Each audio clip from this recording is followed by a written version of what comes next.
Hello दोस्तों, कैसे हैं सब लोग। उम्मीद है कि हमारे सभी साथी स्वस्थ होंगे। दोस्तों, आज हम लोग पढ़ने वाले हैं रेशियो एंड प्रोपोर्शन। तो दोस्तों, रेशियो एंड प्रोपोर्शन के ऊपर हम लोग एक क्लास कर चुके हैं। आज हम लोग का दूसरा क्लास है। इसमें हम लोग बीपीएससी टीआरई में पूछे गए प्रीवियस ईयर को यहाँ पे देखेंगे और तरह तरह के टाइप को समझने का प्रयास करेंगे। और दोस्तों, आप लोग थंबनेल पर देख ही लिए होंगे कि आज हम लोग क्या इसमें ट्रिक सीखने वाले हैं जिससे पूरा क्वेश्चन सॉल्व हो जाए। तो आशा करते हैं कि हमारे सभी साथी अंतिम तक बने रहेंगे।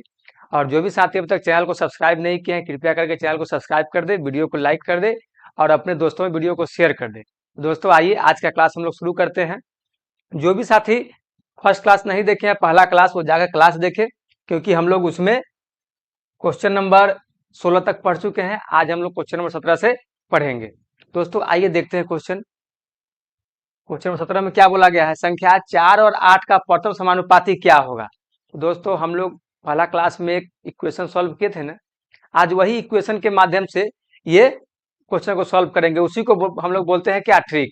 तो आइए हम लोग ट्रिक देखते हैं कौन सा ट्रिक है। तो हम लोग क्या पढ़े थे, ए अनुपात बी समानुपात बी अनुपात सी।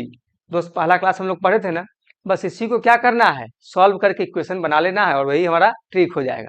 तो देखिए मित्र, हम लोग पढ़े थे ना कि अनुपात का मतलब होता है बटा, होता है ना, और समानुपात का मतलब होता है बराबर।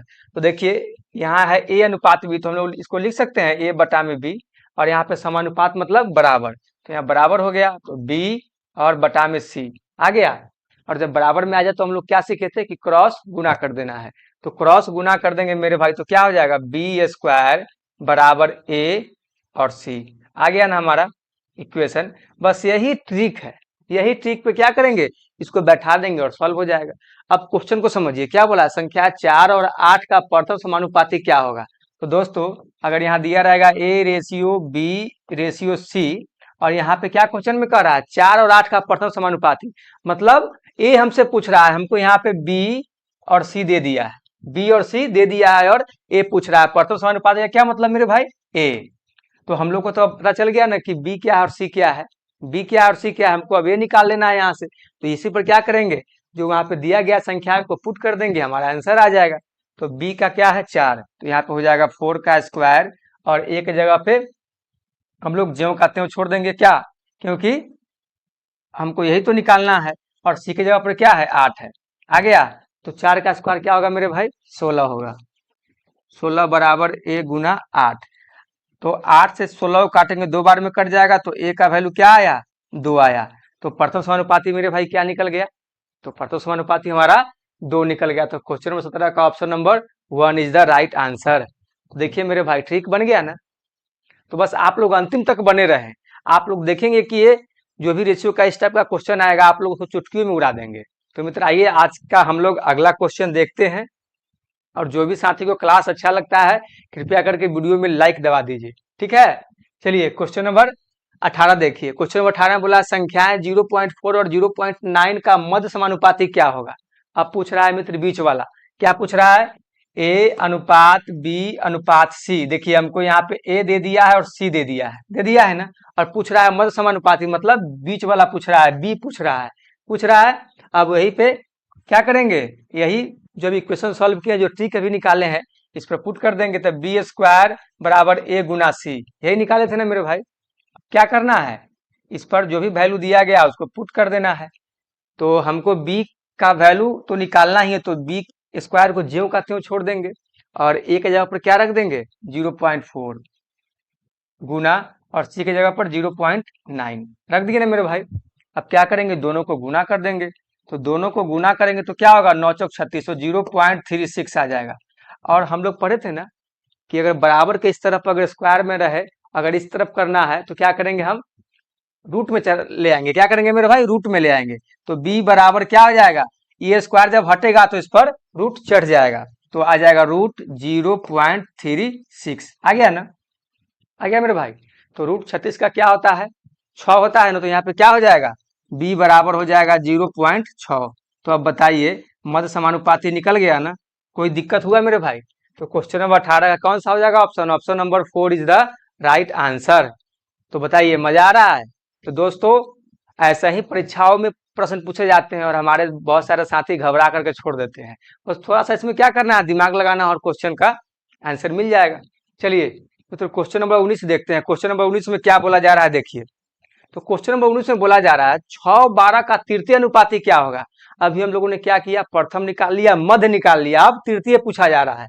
तो ए अनुपात बी अनुपात सी, तो हमको देखिए यहाँ पे ए दे दिया, बी दे दिया, अब क्या पूछ रहा है, सी पूछ रहा है। तृतीय अनुपाती क्या क्या होगा, ज्ञात कीजिए। तो हम लोग यही वाला लगा देंगे ट्रिक, बी स्क्वायर बराबर ए गुना सी। आ गया ना। अब इसी पर क्या करेंगे, वैल्यू को पुट कर देंगे, हमारा आंसर आ जाएगा।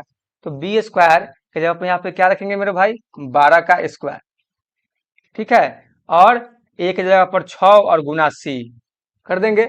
अब देखिए 12 का स्क्वायर क्या होगा, 144 हो जाएगा, और 6 गुना सी। अब 6 से काटेंगे तो 12 दूना, देखिए 6 दूना क्या हो जाएगा मेरे भाई, 12 हो जाएगा ना। अब 6 से काटेंगे 144 को, तो 6 दूना 12 हो जाएगा, 2 बार में कट जाएगा, फिर 2 बचेगा, तो 6 चौक 24 कट गया। तो सी बराबर क्या आया, सी बराबर आया 24। तो हमारा तृतीय अनुपाती क्या निकला मेरे भाई, 24 निकल गया ना। तो क्वेश्चन नंबर 19 का option number 3 is the right answer. बताइए, मजा आ रहा है मेरे भाई। चलिए क्वेश्चन नंबर 20 देखते हैं। अब क्वेश्चन नंबर 20 में थोड़ा सा ध्यान देना है। क्या बोला है यहाँ पे, देखिए 3, 5, 6 का चतुर्थ अनुपाती क्या होगा। अब जो हम लोग अभी ट्रिक यूज कर रहे थे ना मेरे भाई, यहाँ पे वो ट्रिक फेल कर जाएगा। अब क्या करेंगे, जो हम लोग इक्वेशन सॉल्व किए थे ना, अब उसी में थोड़ा सा ट्विस्ट करना है, थोड़ा सा बदलाव करना है। तो आप लोग बने रहिए, ध्यान दीजिए, थोड़ा सा समझ में आ जाएगा। हम लोग इससे पहले क्या कर रहे थे, हम लोग इससे पहले कर रहे थे ए अनुपात बी समानुपात बी अनुपात सी। हम लोग क्या करेंगे, तो आइए देखते हैं। हम लोग करेंगे ए अनुपात बी समानुपात सी अनुपात डी, बस हो गया हमारा। अब क्या करेंगे, अब इसको सॉल्व करेंगे और वैल्यू को पुट कर देंगे, हमारा आ जाएगा। तो देखिए ए बटा बी बराबर सी बटा डी, आ गया ना। अब हमको क्या करना है, जो वैल्यू दिया गया है इसी को पुट करेंगे और हमारा चतुर्थ अनुपाती मतलब डी निकल जाएगा। देखिए यहाँ पे ए दे दिया है, यहाँ पे बी दे दिया है, और यहाँ पे सी दे दिया है ना। तो हमको वैल्यू पुट कर देना है, ए की जगह पर 3, बी की जगह पे मेरे भाई 5, और सी की जगह पे हो जाएगा 6, और डी तो हमको ज्ञात करना ही है। अब क्रॉस मल्टीप्लाई कर देंगे तो ये क्या हो जाएगा, ये ऊपर नीचे गुना हो जाएगा, तो 3D और 6 पचे 30 आ गया। अब 3 से 30 को काटेंगे मेरे भाई, तो 10 बार में कट जाएगा। तो डी का वैल्यू क्या आया, डी का वैल्यू आया मेरे पास 10। तो यही तो हमारा हो गया चतुर्थ अनुपाती। तो देखिए क्वेश्चन नंबर 20 का ऑप्शन नंबर क्या होगा, option number 1 is the right answer. तो बताइए, समझने में मेरे कोई भी साथी को कोई दिक्कत, जरा सा भी, थोड़ा सा भी। तो मेरे भाई अगर थोड़ा सा भी दिक्कत हो तो आप लोग कमेंट बॉक्स में जरूर लिखिए, ताकि हम लोग फिर उस पर डाउट क्लास लेकर के आए। ठीक है मेरे भाई। और जो भी साथी को क्लास अच्छा लगे कृपया करके उसको फैला दीजिए, ताकि जो भी साथी बीपीएससी टीआरई 4.0 की तैयारी कर रहे होंगे उनको मदद मिलेगा। ठीक है मेरे भाई। तो आइए हम लोग अब क्वेश्चन नंबर 21 देखते हैं। क्वेश्चन नंबर 21 में क्या बोला, देखिए दो वर्गों की भुजाओं 3:4 के अनुपात में है। यहाँ पे क्या बोला मेरे भाई, थोड़ा समझना है। यहाँ पे दो गो वर्ग दिया है, तो एगो छोटा वर्ग होगा, एगो बड़ा वर्ग होगा, इसी कारण ना दिया है 3:4 के अनुपात में। तो इनके क्षेत्रफलों में अनुपात ज्ञात कीजिए। तो मेरे भाई जहां भी आपसे क्षेत्रफल पूछ दे ना, जहां भी आपसे क्षेत्रफल की बात कर दे, वहां पे क्या करना है, जो रेशियो दिया रहेगा ना उसका स्क्वायर कर देना है। देखिए जैसे यहाँ दिया है 3:4 दिया है ना, तो बस इसका स्क्वायर करके लिख देना है। तो 3 का स्क्वायर कितना हो जाएगा, 3 का स्क्वायर हो जाएगा मेरे भाई 9, और 4 का क्या हो जाएगा 16। तो 9:16 हो गया ना। तो यही हमारा आंसर आ गया। इसमें कुछ करना था, बस थोड़ा सा दिमाग लगाना है, ट्रिक को फॉलो कर देना है, आ गया। जहां भी क्षेत्रफल पूछ देना, जो रेशियो दिया गया है उसका स्क्वायर कर देना है। लेकिन थोड़ा सा हम लोग क्या करेंगे, इसको विस्तार से भी समझ लेंगे। जैसे मान लीजिए यहाँ पे हमको एक दे दिया, ये छोटा सा स्क्वायर दे दिया ना, वर्ग, एक दे दिया इसे थोड़ा बड़ा दे दिया मेरे भाई। तो मान लीजिए कि हम लोग जानते हैं ना कि वर्ग की सभी भुजा आपस में बराबर होती है। क्या होती है, वर्ग की सभी भुजा आपस में बराबर होती है। तो इसको अगर हम मान लेंगे छोटी है भुजा, और इसको बड़ी है मान लेंगे, ठीक है। तो इस एक का दिया है 3 और एक का दिया है 4, और हम लोग पढ़े थे ना मेरे भाई कि वर्ग का क्षेत्रफल क्या होता है, भुजा स्क्वायर होता है, भुजा स्क्वायर। और हम लोग भुजा को क्या माने हैं, ए, तो यहाँ पे हो जाएगा ए स्क्वायर। लेकिन हमको यहाँ तो ए का वैल्यू दिया हुआ है ना 3, और बड़ा वाला का दिया हुआ है 4 दिया हुआ है। तो क्या करेंगे, बस इसी का स्क्वायर कर देंगे। तो 3 का स्क्वायर क्या हो जाएगा 9, 4 का स्क्वायर क्या हो जाएगा मेरे भाई 16, तो हमारा आ गया ना आंसर, बताइए सभी साथी को समझ में आ गया होगा। इसका लॉन्ग मेथड भी समझ में आ गया होगा और शॉर्ट मेथड भी मेरे भाई समझ में आ गया होगा। तो हमेशा जहां भी क्वेश्चन में देखेंगे ना क्षेत्रफल के बारे में, अब क्या करेंगे, इसको स्क्वायर कर देंगे। समझ में आया मेरे भाई। चलिए हम लोग अब क्वेश्चन नंबर 22 देखते हैं। क्वेश्चन नंबर 22 में क्या बोला है, देखिए क्वेश्चन नंबर 22 में बोला है दो वृत्त की परिधियों में 2:9 का अनुपात है। क्या बोला है मेरे भाई, दो वृत्त की परिधियों में 2:9 का अनुपात है, इनके क्षेत्रफलों का अनुपात ज्ञात कीजिए। क्या आ गया, क्षेत्रफल। जहां क्षेत्रफल देख लेंगे ना कि जहां हमें क्षेत्रफल का अनुपात पूछा जा रहा है, जो रेशियो दिया गया है ना उसका स्क्वायर कर देना है। तो देखिए 2:9 दिया है ना, क्या करेंगे, इसका स्क्वायर करके लिख देंगे। तो 2 का क्या हो जाएगा 4, 9 का क्या हो जाएगा 81। देखिए मेरे भाई आ गया आंसर। देखिए ऑप्शन में कहाँ है, तो क्वेश्चन नंबर 22 का option number 4 is the right answer. बोलिए कोई भी साथी हो, कोई भी दिक्कत, जरा सा भी, थोड़ा सा भी, कोई लेकिन किंतु परंतु मेरे भाई अगर हो ना, तो आप लोग कमेंट बॉक्स में लिखिए और बताइए कि सर मुझे यहाँ पे प्रॉब्लम हो रहा है, उस पर हम लोग डाउट क्लास लेकर के आएंगे। ठीक है, चलिए चलिए मेरे भाई, अब हम लोग क्वेश्चन नंबर 23 देखेंगे। क्या देखेंगे, क्वेश्चन नंबर 23। इसमें क्या बोला है, दो घनों के विकर्णों में 3:4 का अनुपात है, तो इनके आयतनों का अनुपात ज्ञात करना है। क्या करना है, इनके आयतनों का अनुपात ज्ञात करना है। तो जहां भी मेरे भाई आयतन की बात कर देना, तो वहां पे क्या करेंगे, जो रेशियो दिया गया है उसका क्यूब निकाल देंगे। तो देखिए हमको क्या दिया, दो घनों के विकर्णों में 3:4 का अनुपात दिया है, तो यहाँ पे 3:4 लिख लेंगे। 3:4 लिख लिए ना, और क्या करेंगे, इसका क्यूब कर देंगे। तो 3 का क्यूब कितना होता है, 3 का क्यूब होता है मेरे भाई 27 होता है ना, और 4 का कितना होता है 64। देखिए हमारा आंसर आ गया ना, हमारा आंसर आ गया। तो क्वेश्चन नंबर 23 का option number 1 is the right answer.